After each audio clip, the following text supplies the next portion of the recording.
그 옛날 화산 활동으로 생성된 섬 제주도. 이곳 제주에 한반도 최대의 상록 화렵수림 선을고지 있다. 평야지대의 숲을 제주도에서는 고지라 부른다. 선을고은 용암으로 만들어진 현무암 안반지대가 기반이다. 그 땅은 수많은 생명을 낳고 싹틔워 길렀다.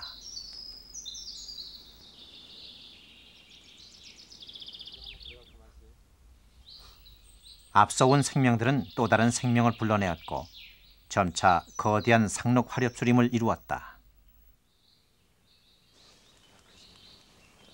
그리고 이 상록 화렵수는 풍성한 가지와 그늘로 또다시 다양한 생명의 원천이 됐다. 곤충들을 불러 모아 서식처를 제공하고 먹이를 주었다. 서로가 서로를 품어 안으며 그들은 스스로 질서와 조화를 만들었다. 그리하여 선을고은 한반도 최대 최후의 상록 화렵수림지대가 됐다. 그러나 이 선을고지 개발로 곧 사라질 위기에 놓여 있다.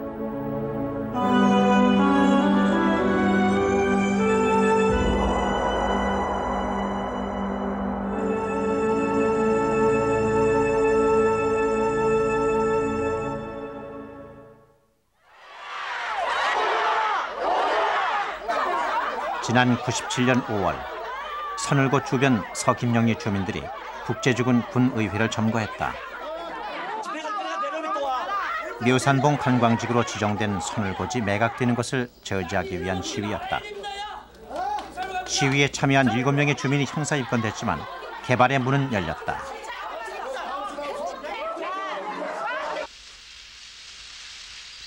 지금은 사업체의 부도로 개발이 중단된 상태다.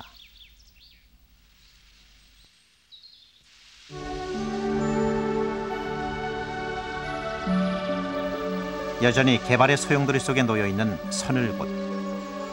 2년 뒤 입구의 감탕나무는 그대로 있었다.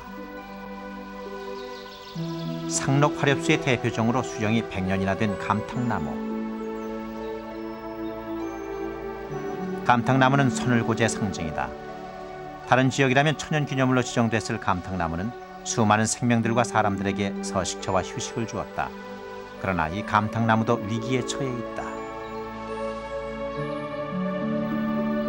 이 감탕나무 너머 140만 평의 묘산봉 관광개발 예정지구가 있다.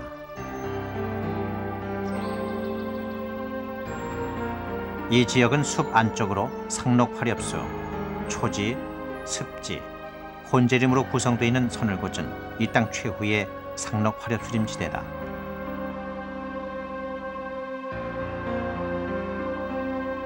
상록 화렵수림은 선을곳에서도 바다가 가까운 쪽에 군락이 형성돼 있다. 겨울 평균 기온 14도씨 이상인 한반도 남쪽에서만 발달하는 상록 화렵수림.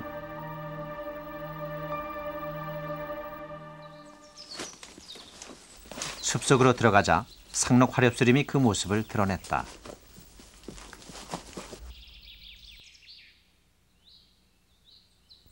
약 70만 평의 대지에 상록 화렵수 군락들이 모여 숲을 이루고 있다. 우점종은 구실잣밤나무와 종가시나무. 종가시나무 군락은 남해안의 다른 상록수림 지역에서 찾아보기 어려운 군락으로 자연식생연구상 매우 가치가 높다.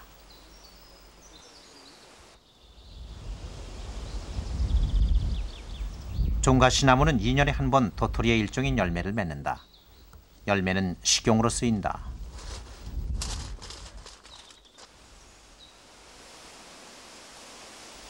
구실잣밤나무는 남해안이나 제주도에서도 한라산 계곡에서만 발견되는 귀한 종이다.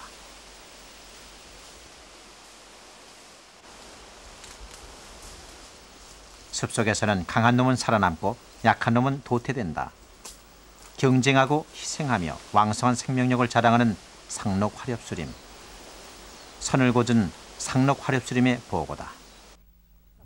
지금 전국의 상록수림이 65종으로 학계에 보고돼 있고 이 지역에 저희들이 조사한 것은 지금 저희들은 사실은 100평방미터 지역 39군데밖에 상세하게 조사 못했는데 여기에만 31종이 나타나니까 우리나라 상록화렵수림 중에서 약 50%가 이 지역에 살고 있다고 볼 수 있죠.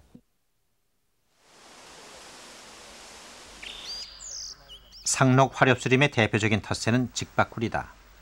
숲의 건강함이 직박구리의 생명의 원천이다. 사철 푸르른 나뭇잎은 천적으로부터 몸을 보호해주고 풍성한 먹잇감을 제공한다.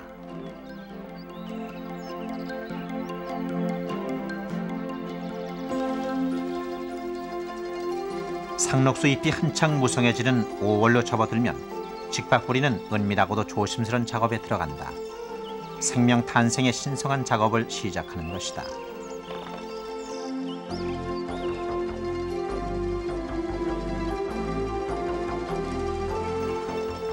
태어날 직박구리 새끼도 어미와 마찬가지로 이 숲과 운명을 함께하게 될 것이다.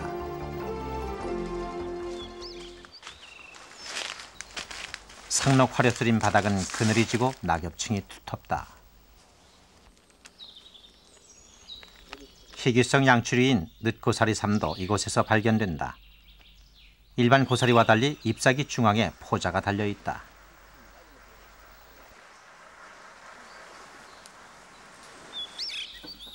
죽은 나무는 또 다른 생명의 텃밭이 된다. 원시성이 살아있는 상록화렵수림. 숲속은 상록화렵수림 그늘에서만 살 수 있는 희귀한 음지식물들의 보금자리다.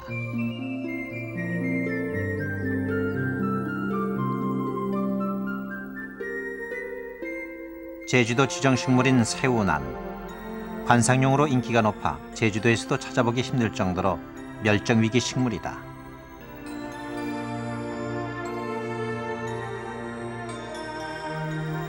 곳곳에 집단 군락을 형성하고 있는 백냥금은 공해에 민감해 홍도와 제주도에서만 자생하는 귀한 식물이다.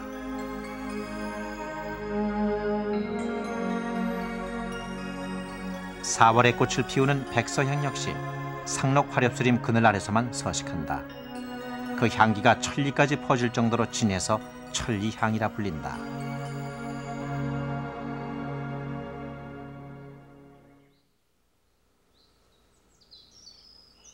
상록화렵수림은 현무암 안반지대에 굳건히 뿌리내리고 있다.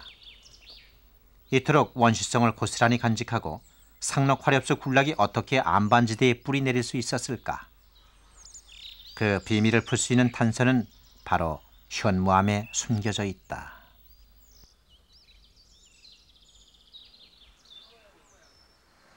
요동하고 요거하고는 무슨 분출시가 다르거든요. 첫 번째 비밀은 용암과 용암 사이의 틈새에 있다. 토양층이 좀 존재하는데 분출 시기가 서로 다른 용암 사이에 틈이 생기고 그것에 흙이 고이고 물이 고여 식물이 뿌리내릴 수 있는 것이다. 두 번째는 현무암 자체의 특성에 있다. 숨쉬는 돌이라 불리는 현무암은 구멍이 많다. 여기에 빗물이 스며들고 식물은 뿌리내릴 수 있다. 그래서 여기에 있는 그 돌멩이는요. 여기가 이 구조 아닙니까? 이 밑에 있는 이 구조. 파괴 구조라 그러는데 이 자체가 예. 뭐냐면은 이 전체의 부피에 대해서 구멍이 찾은 부피가 2분의 1 정도 가까이 돼요. 이 풍화도 약하고 빗물도 잘 채워지고 뭐냐면은 이 붕괴도 잘 될 수 있는 그런 좋은 조건을. 그러니까 식물들도 뿌리를 내리기가 아주 좋은 여건 아니겠습니까? 좋죠. 구멍과 틈 사이로 식물은 뿌리를 내리고 그 뿌리에 돌은 갈라지고 그 갈라진 돌은 옥토를 만들어 생명의 터전이 된다. 이러한 것은 이 지역 곳곳에 발달해 있는 동굴에서도 발견할 수 있다. 건강한 상록화렵수림은 200년이 걸려 만들어진다. 선을고전 겨우 50년, 청년기에 접어들었다. 초지도 상록화렵수림으로 가는 천이 과정에 있다.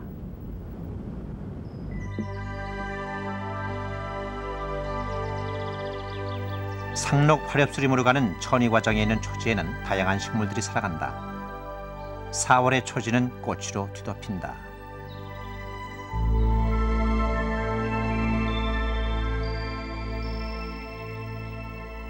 초지의 다양한 식생은 곤충의 다양성과 직결된다. 불과 이틀을 관찰한 결과 170종의 곤충이 발견됐다.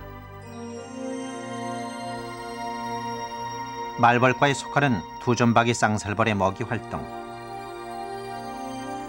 먹잇감 운반이 힘에 부치자 적당한 크기로 잘라 나른다.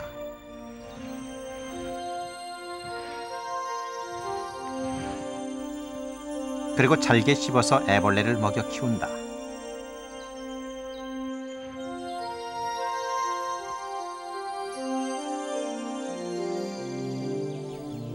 적의 침입은 본능적으로 경계한다. 민무의 나방 애벌레가 지나가자 촉각을 곤두세운다.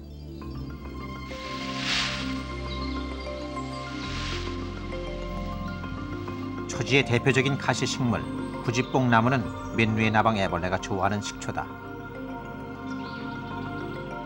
우화를 준비하는 민무의 나방 애벌레는 우선 영양분을 보충한 후 집 짓기를 시작한다. 자신의 몸에서 씨를 뽑아 집을 짓는 데는 8시간이 걸린다.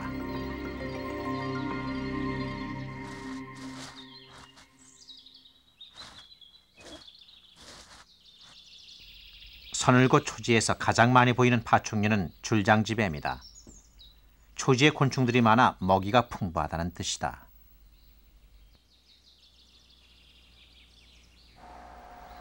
(5월이면) 줄장지뱀의 산란이 시작된다. 산란터는 적의 침입으로부터 안전하게 생명이 탄생할 수 있는 돌 밑의 흙이다.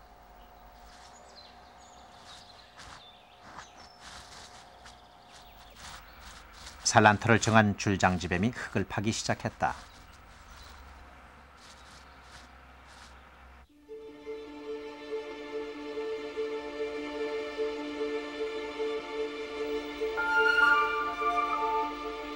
그리고 흙을 파낸 구덩이에 산란을 시작한다. 줄장지뱀은 한꺼번에 4개에서 5개의 알을 낳는다.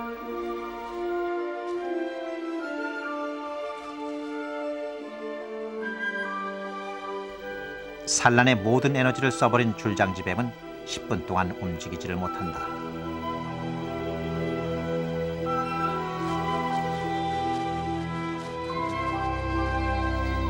하지만 어미의 역할은 아직 남았다. 알 위에 흙을 완전히 덮어야 한다. 줄장지뱀 알은 흙의 지혈을 이용해서 부화하기 때문이다.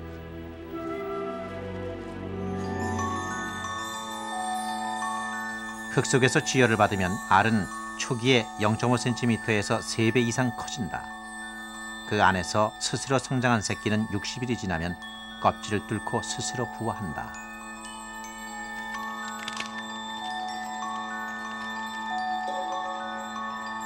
강한 놈이 먼저 껍질을 뚫고 세상 밖으로 나왔다.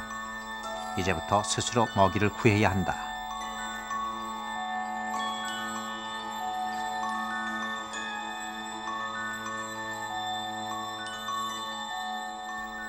서늘고 초지에 새로운 식구가 탄생한 것이다. 누룩뱀은 줄장지뱀의 천적이다. 나무타기의 명수인 누룩뱀은 새들의 둥지도 잘 찾아낸다.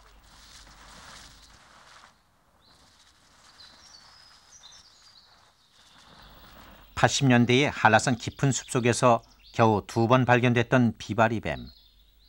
제주의 처녀를 이루는 이름을 붙인 제주 특산종 비바리뱀이 카메라에 잡힌 것은 이번이 처음이다.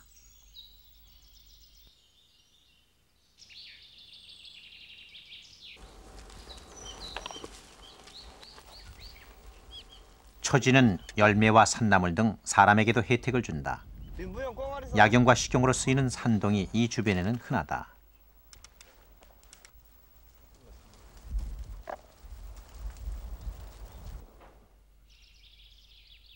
코리안 바나나로 불리는 으름. 9월이 되면 열매가 6cm 크기로 자라 식용이 된다.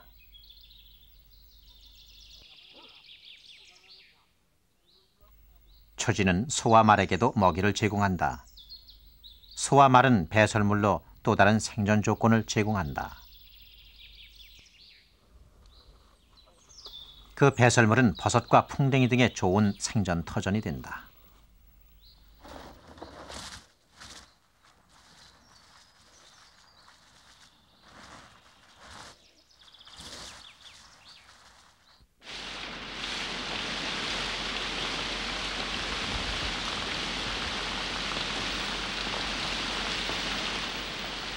비는 서늘고제 자연 생태계에 또 다른 활기를 불어넣는다.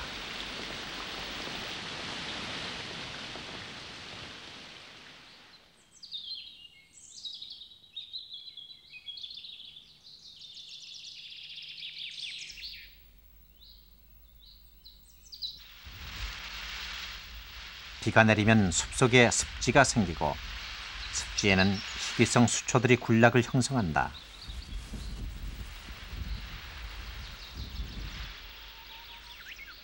이곳에서 새로운 수초가 발견됐다.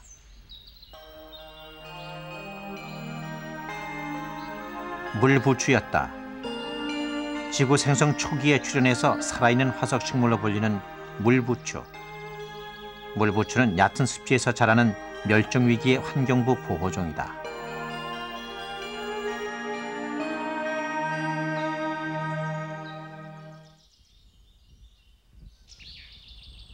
서늘 곳에는 대규모 자연습지가 7개나 있다.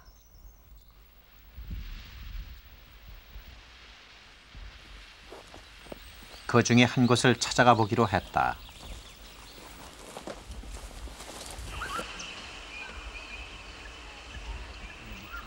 이 연못은 수면이 온통 순채로 뒤덮여 있어 순채 연못으로 불린다. 순채는 최근 찾아보기 힘들어진 멸종위기의 환경부 보호식물이다. 전국의 습지가 사라지고 식용으로 남용되면서 순채 군락은 이 땅에서 사라졌다. 이것은 전국의 유일한 최대의 순채 군락이다. 순채가 거대한 군락을 형성하고 있는 서늘 곳, 그만큼 습지 생태계가 살아있다는 뜻이다. 순채의 잎과 줄기는 식용으로 쓰인다. 그것을 둘러싸고 있는 점액물질에는 무엇이 있을까?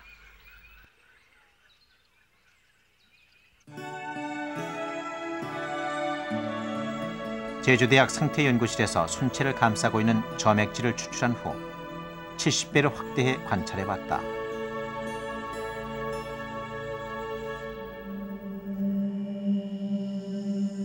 순채 점액질에서 수많은 미세 곤충들이 발견됐다.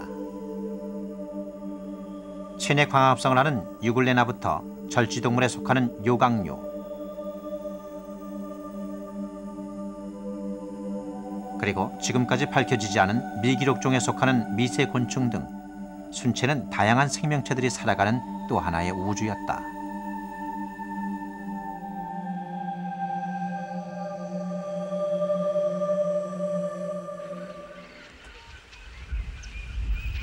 순채 연못의 가장자리에는 세모고랭이와 물질경이 같은 수초들이 작은 군락을 형성하고 있다. 수초는 유기물을 빨아들여 습지의 고인물을 맑게 해 정화시키는 역할을 한다.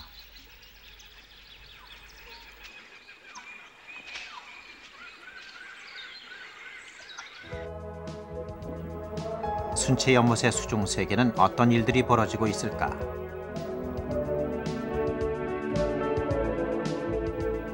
수심은 약 1m.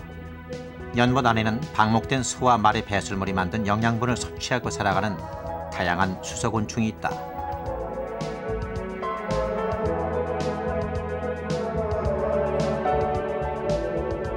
먹이사슬의 최하위부터 상위까지 함께 어우러져 건강한 생태계를 이루고 있다.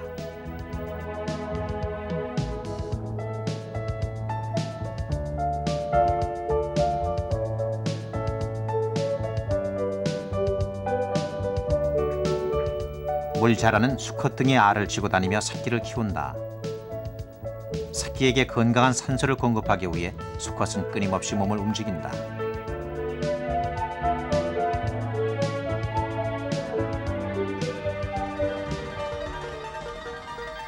물고기가 없는 이곳 습지는 수소곤충들만의 세계다.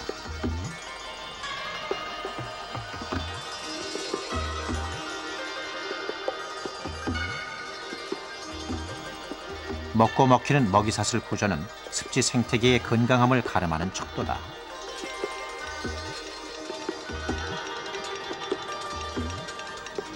이곳에는 약한 놈은 먹히고 강한 놈은 살아남는다.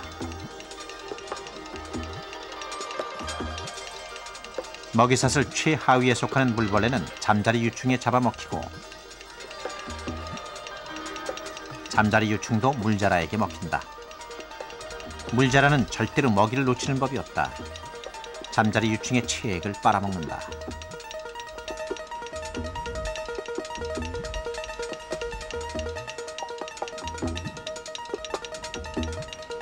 그러나 물속의 최고 강자는 물장군이다. 물자라도 물장군 앞에는 목숨을 내놓을 수밖에 없다. 물장군 역시 물자라의 체액을 빨아먹는다.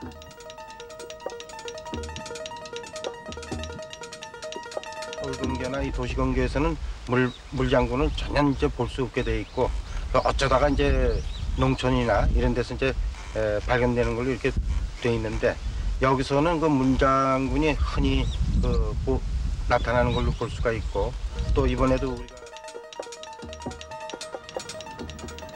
물장군도 환경부 보호종으로 다른 곳에서는 발견하기 어렵다.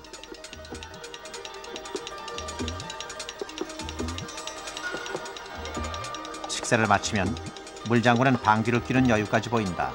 강자다운 모습이다.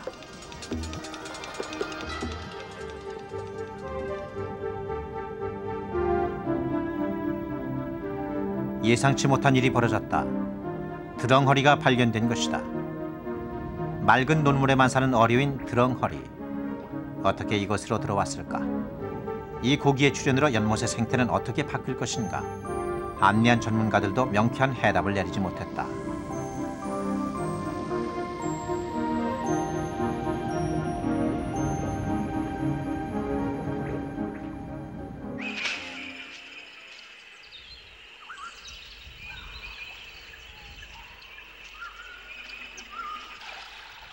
다양한 수소곤충은 새들이 살아가기 좋은 조건이다.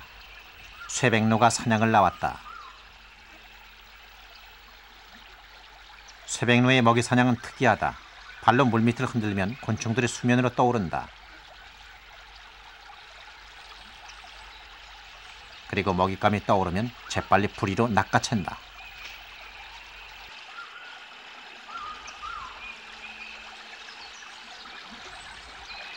굉장히 다양한 식생을 이루었기 때문에 거기에 서식하고 있는 곤충류도 또한 다양하고, 이 곤충류가 많다라는 얘기는 새들에게 먹이가 풍부하다는 것을 제시해주고, 또 안반이라든지 동굴이라든지 하는 것은 새들이 둥우리를 짓기에 알맞는 곳으로 되어 있습니다. 그렇기 때문에 서늘곶은 아마 제가 생각할 때는 제주도에서는 가장 조류 서식지로서 알맞은 것이다.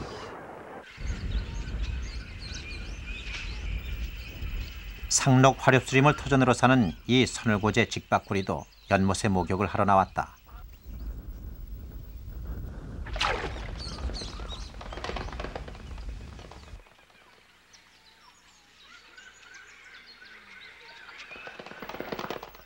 (5월) 말, 4개의 알이 모두 부화해 새끼가 됐다.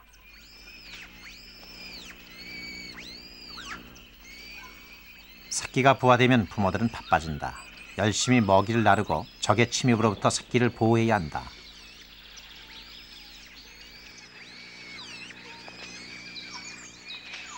어미가 새끼의 똥을 먹어치우는 것은 냄새를 없애기 위해서다.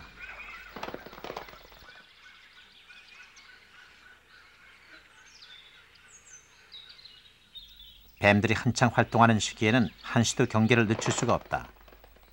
그리고 먹이 사냥도 두고 온 새끼들 걱정에 멀리 가지 않는다.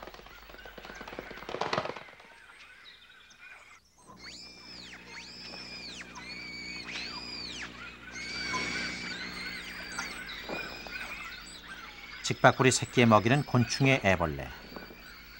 먹이를 잘게 썰어 먹이는 암컷과는 달리 수컷, 이놈은 먹이를 주는 것이 서툴다.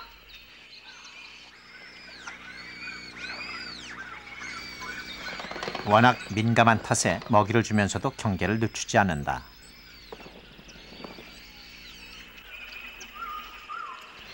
어미가 갑자기 새끼들을 품고 경계에 나섰다.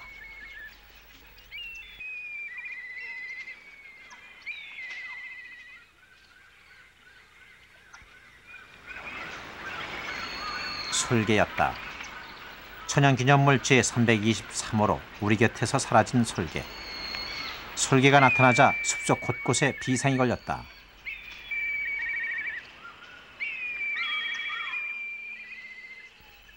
꿩도 비상이 걸렸다. 그리고 어미꿩은 어린 새끼들을 데리고 황급히 숲속으로 숨는다.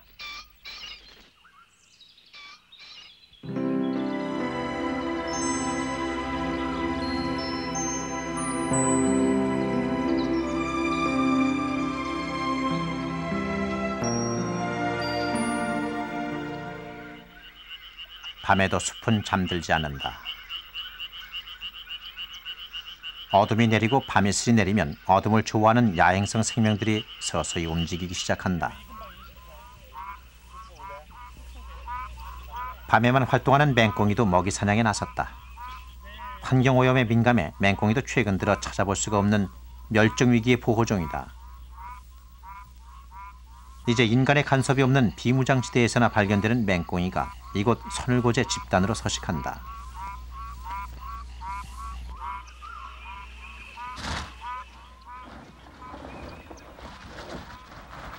조명빛에 놀라 흙 속으로 파고 들어간다.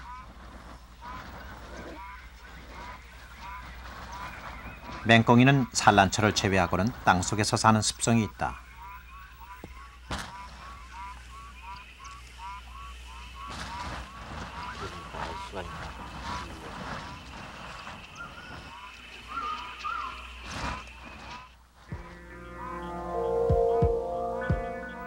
잠자리 유충이 우화를 시작했다. 잠자리는 번데기 과정을 거치지 않고 유충에서 탈피를 하여 잠자리로 된다.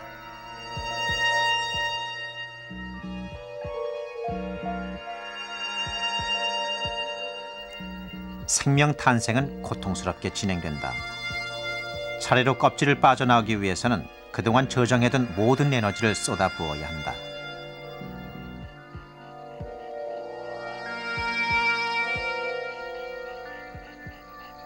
잠자리가 세상 밖으로 나오기까지 30분이 걸렸다.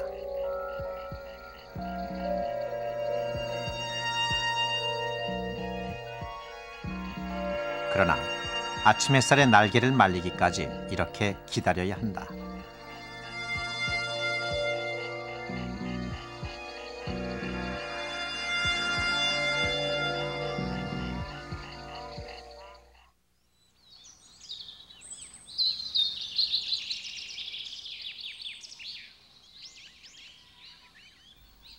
숲은 새로운 모습으로 태어난다. 다양한 생명들이 의지하는 숲과 초지와 습지가 있는 청년기의 상록 화렵수림. 이 선을고전 개발 위기에 처해 있다.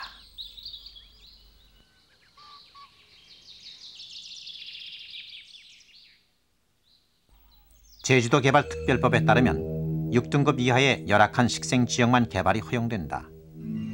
개발업체가 제출한 국토이용 변경 신청서.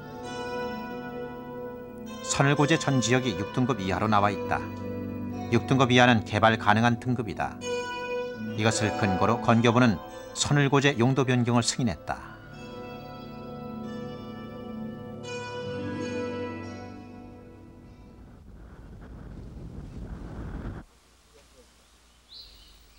산림청의 도움을 받아 취재진이 선을곶 상록 화렵수림지대의 녹지 자연들을 조사해 보기로 했다. 지름이 13cm, 8등급이다.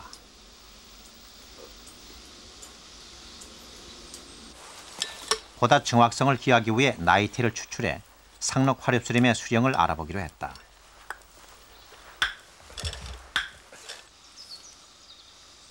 나이테는 그 선명도에 따라 숲의 건강성까지도 확인할 수 있다.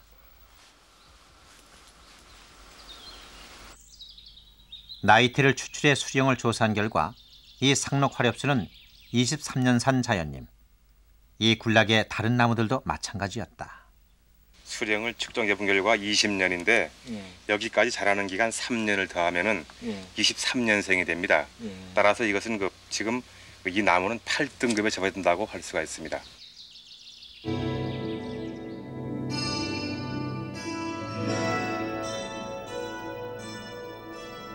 취재진이 조사한 세 곳 모두 녹지 자연도는 개발이 불가능한 7등급 이상이었다. 그리고 개발업체의 조사와 달리 선을곶 전 지역 80% 이상이 개발이 불가능한 7등급 이상이었다. 이것은 제주경실련과 식생전문가의 조사 결과에서 이미 확인된 바 있다.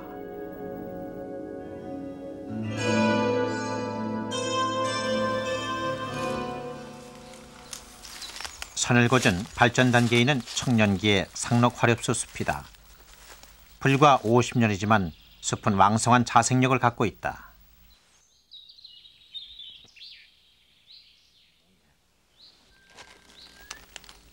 상록 화렵수림은 자신의 영역을 확장해 나가는 강한 번식력을 가지고 있다. 바닥에 싹을 보면 낙엽수는 없고 상록 화렵수만 있다. 왜 그럴까? 종자고 이런 것들은 이제 종과시나무.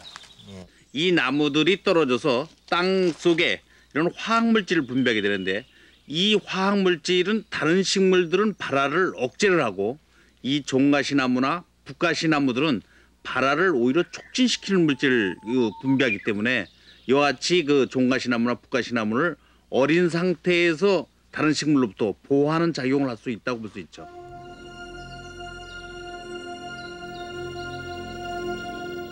상록수는 숲의 왕이다.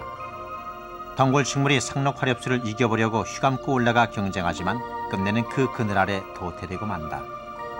승자는 상록 화렵수다. 상록 화렵수 옆에 죽어있는 고사목들. 이것은 상록 화렵수의 왕성한 생명력의 상징이다.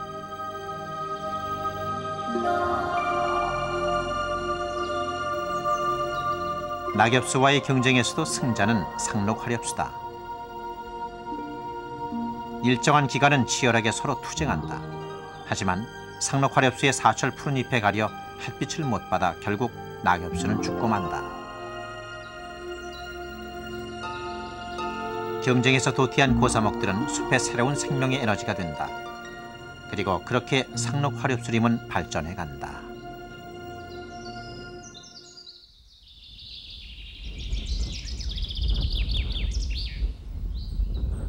상록 화렵수와 낙엽수가 혼재하는 지역에서도 상록 화렵수의 왕성한 생명력은 확인된다.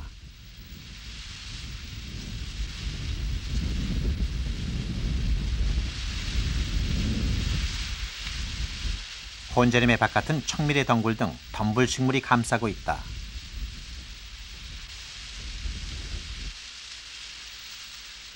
덤불 식물은 서로 엉키고 가시를 만들어 이곳에 소와 말 등의 가축이 침입하지 못하도록 보호막을 친다.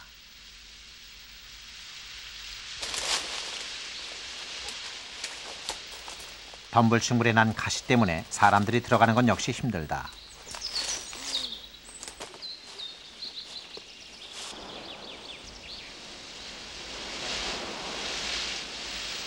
덤불이 둘러싼 안.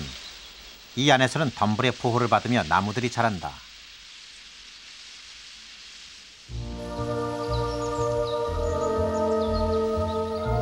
이곳에서는 음지식물인 고사리 등 초본유와 나무들이 양보할 수 없는 싸움을 벌이고 승자는 나무가 된다.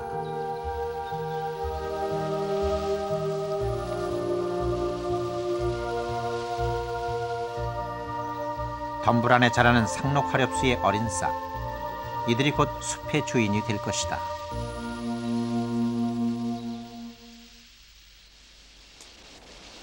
바람을 막아주고 적당한 햇빛을 제공해 덤불은 이 싹들이 건강하게 자랄 수 있도록 만든다.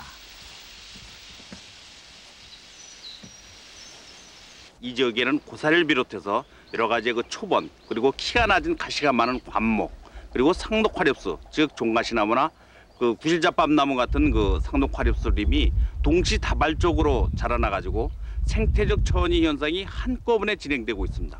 우리나라에서 상록 화렵수림이 그 여러 군데 분포하고 있지만은 이런 생태적 현상을 한 곳에서 일시에 관찰하는 장소로서는 이 선울곶이 유일하다고 볼 수 있습니다.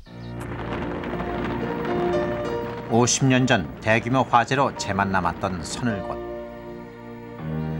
지금 선울곶은 초지에서 덩굴로, 덩굴에서 혼재림으로, 그리고 상록 화렵수림으로 옮아가는 중이다. 선울곶은 발전 단계에 있는 청년기의 상록 화렵수 숲이다.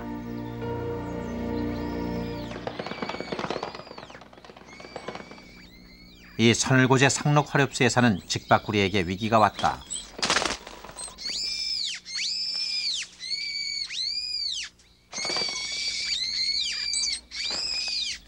먹이 사냥에서 돌아온 직박구리 부부가 비상경기에 들어갔다.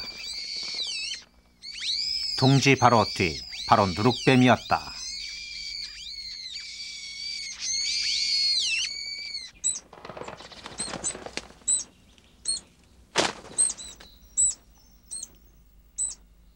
누룩뱀이 떠난 후에도 직박구리 어미는 마음을 놓지 못한다.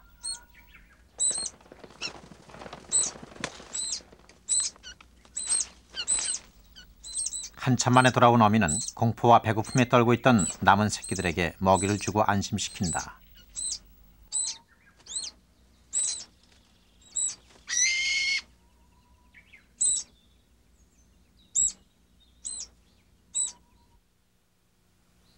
이틀 후 직박구리 둥지를 찾아갔을 때에는 새끼가 한 마리밖에 남아있지 않았다. 그 사이 누룩뱀이 또다시 다녀간 것이다.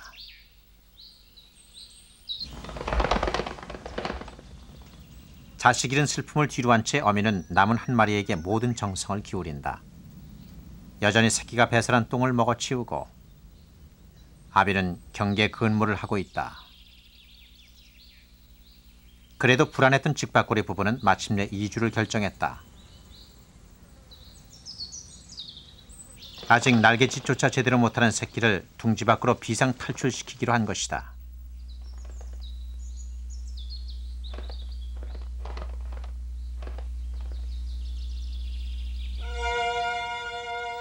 어린 직박구리의 비상 탈출에 성공할 수 있을까?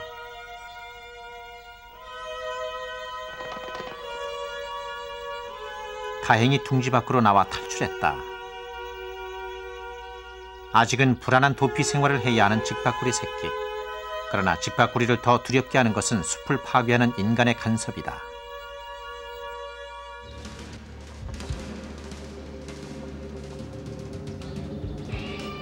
골프장과 위락시설을 만들려는 서늘곶 개발 계획은 여전히 계속되고 있다. 개발을 반대했던 주민들은 2년 지난 지금 의견이 갈라져 양분돼 있다. 젊은 청년들이 너무 많이 놀고 있어요, 지금 김영리에서는. 근데 이런 문제점을 봤을 경우에는 꼭 개발이 무조건 안 된다 하는 그 자체도 다시 한번 생각해보고, 개발해서 지금 내 떡을 갖다 우리한테 갖다 준다 하더라도 그 개발을 저지하고 생태계를, 자연 생태계를 후손들에게 남겨주는 게 우리들이 몫이 아닌가. 개발을 위해 낸 길 옆에 서 있는 개가시 나무.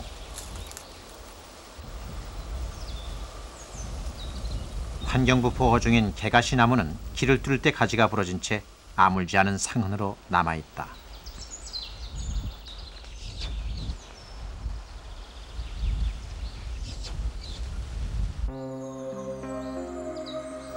그때 파헤쳐진 웅덩이. 웅덩이는 죽음의 공간으로 바뀌었다.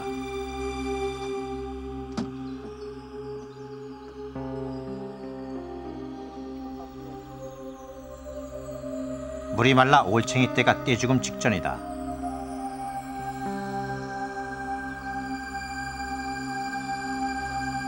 실뱀 한 마리가 물을 마시기 위해 습지로 찾아왔다.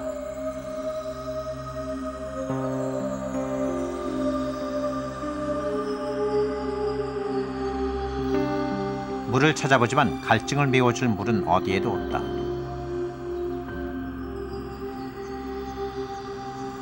결국 실뱀은 돌아서고 만다.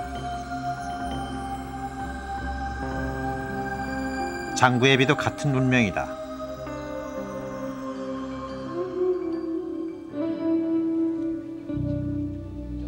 쇠백로의 사정도 마찬가지다. 쇠백로는 짝을 잃었다.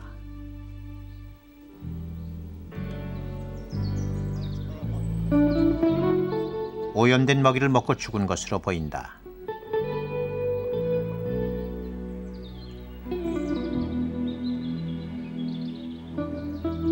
쇠백로가 죽은 놈을 떠나지 못하고 주변을 맴돌고 있다.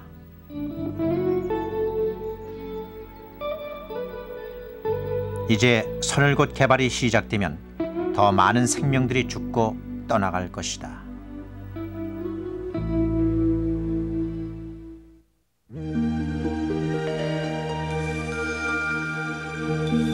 숲은 수많은 생명을 잉태하고 낳아 길렀다.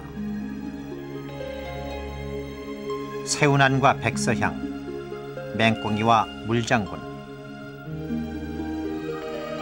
희귀한 생명체들을 아우르는 생명의 원천 서늘곶.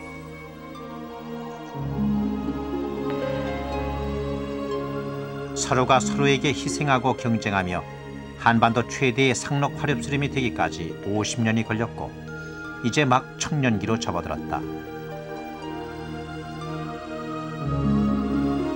크게 보면 개발은 보존만큼 중요하다. 환경을 존중하는 개발은 또 하나의 보존이기 때문이다.